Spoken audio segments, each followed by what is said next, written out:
4.8% of GDP next year. Indonesia Finance Minister Sri Mulyani Indrawati says the country will try very hard to return to fiscal discipline in 2023, but it will remain very pragmatic at the same time. The legal limit for Indonesia's budget deficit is 3% of GDP.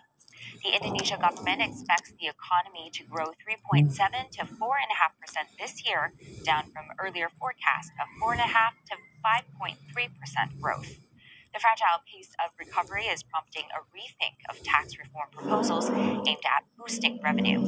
Ms. Indrawati says the government could push back planned tax hikes and issue more measures to help struggling companies instead. It plans to relax regulations and extend guarantees for working capital as business groups warn of layoffs and bankruptcies amid virus curves. Thailand's government plans to offer another $5.3 billion in loans as part of a program to encourage local companies to keep investing at home. More than 50 firms are awaiting approval for investment projects, and the new funds will help with financing. As Taiwanese businesses return during the U.S.-China trade war to avoid being affected by punitive tariffs, Taiwan has been encouraging them to invest domestically.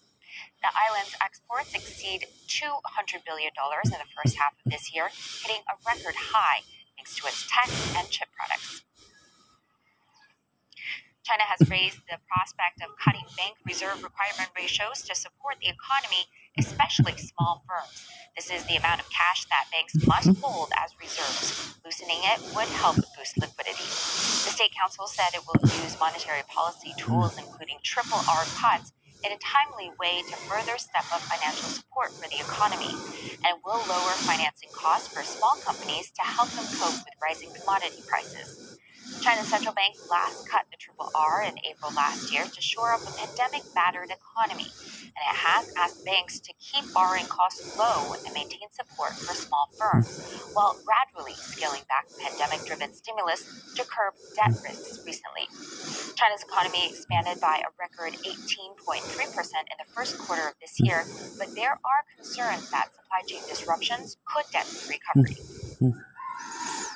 Taking a look at Asian markets, which are mostly lower today, weighed down by concerns over China's crackdown on the tech sector. The Nikkei ended down by 0.9% over plans to reintroduce a state of emergency in Tokyo to contain COVID infections. And the Kospi saw its sharpest drop in 2 months, down by 1% as new cases continue to spike. The Hang Seng led losses in Asia down for the 7th straight session, closing at its lowest in 6 months. It tumbled nearly 3% this session because of the sell-off we saw in tech, and China shares closed lower as well, with losses in the financial and energy sectors. And taking a look at those shares of internet giants Tencent, Alibaba, JD.com, and Baidu, well, they are all retreating in Hong Kong today. And that is the latest in business. Back to you, Jill. Thank you so much. Cybercrime cases jumped by over 70% last year, accounting for almost half of total crimes reported. That's according to the latest report from the Cybersecurity Agency of Singapore. Over 16,000 cybercrime incidents were reported, with most of them involving online cheating, and that is up from over 9,300 the previous year. CSA says that Singaporeans made more online transactions due to COVID-19. Ransomware cases rose with nearly 90 cases reported in 2020, up from 35 the previous year. Most of the victims were small and medium enterprises from sectors like manufacturing, retail, and healthcare. The report warns that ransomware is now a massive threat, with a spate of high-profile incidents globally, and urges businesses to protect their systems. It says poorly configured networks as employees work from home are making firms more vulnerable to cyber attacks. It also expects supply chains to be increasingly targeted. Ahead on Asia now, the implications for Malaysian Prime Minister Muhyiddin Yassin following the withdrawal of UMNO from his ruling coalition. Later, how climate change is taking its toll on South Asia.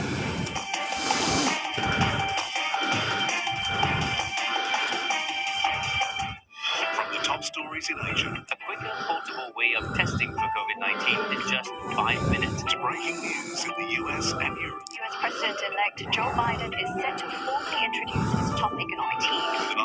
markets opening across the world. Wall Street's major indices all closed the month with double-digit percentage gains. It's the one bulletin that offers you a global perspective.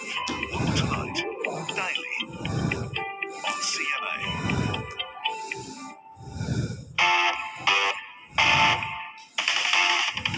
The ideas, aspirations, and attitudes of Singaporeans are changing the nation that raised them. Passionate Singaporeans living out their very ambitious dreams.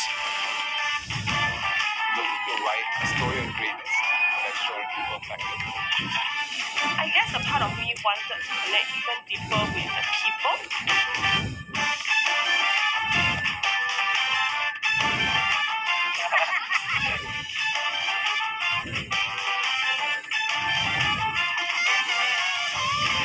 There's no point playing it safe. Safe will always be forgotten. If we as Singaporeans are able to have a satellite that we can truly say was conceived, designed, engineered, and built in Singapore, wow, how wonderful would it be? Hey, Singapore, we don't give up.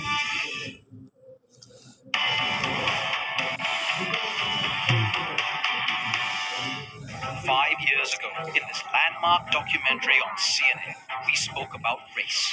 So they make racist jokes about you. Yeah, definitely. You've been congratulated because you're a credit to your race. Take a step back. It was groundbreaking, honest, and sometimes difficult. Today, we're once again confronted with the same issues. So have our race relations improved or regressed? Join me, Dal Butcher, for a live forum. Regardless of race, will we ever get there? Live tonight on CNA.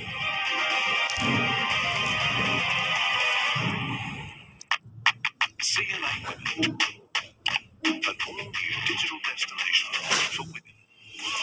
From personal health and family, financial literacy and investment, to beauty and fashion.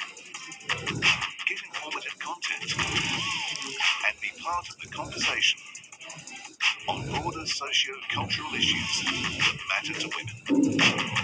CNA Women on CNA Lifestyle. Separated by politics and ideology. Recent development has opened up an exciting new world. I'm Lim Yang-suk, CNA Seoul.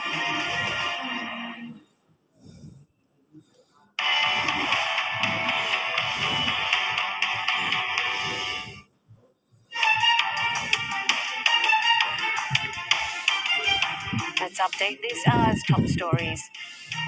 Japan has declared a state of emergency in Tokyo. The capital is set to be under emergency measures throughout the upcoming Olympics. Over 300,000 doses of COVID-19 vaccine set to be injected into the biggest coronavirus hotspots of Australia's largest city, Sydney.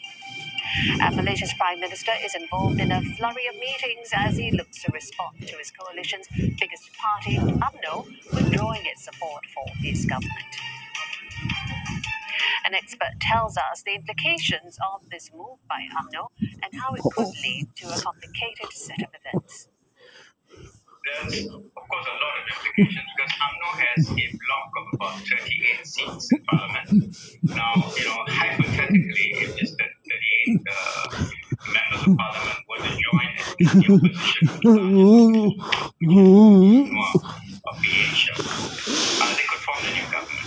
However, there are questions as to whether you would have all 38 UMNO members going that direction. People have been talking about the two groups. Actually, there could be even more than two. Let's say there are two groups. The first group is within UMNO would be the ministers group. They call it the minister cluster. And the other one would be the court cluster. Now, the court cluster are those who are facing court arraignments and charges. So now, whether there's agreement among these two groups to pull out, and until and unless there is an actual decision to withdraw UMNO ministers from the government, I don't see an actual change occurring. Malaysia has recorded more than 8,800 new COVID-19 cases in the past day. That's the second highest ever since the pandemic began. It brings the country's total infections to more than 800,000. Almost half of the cases in the past day came from Selangor. It's over 4,000 infections, the highest since the pandemic. The capital, Kuala Lumpur, accounts for over 1,000 cases. The spike comes a month after the nation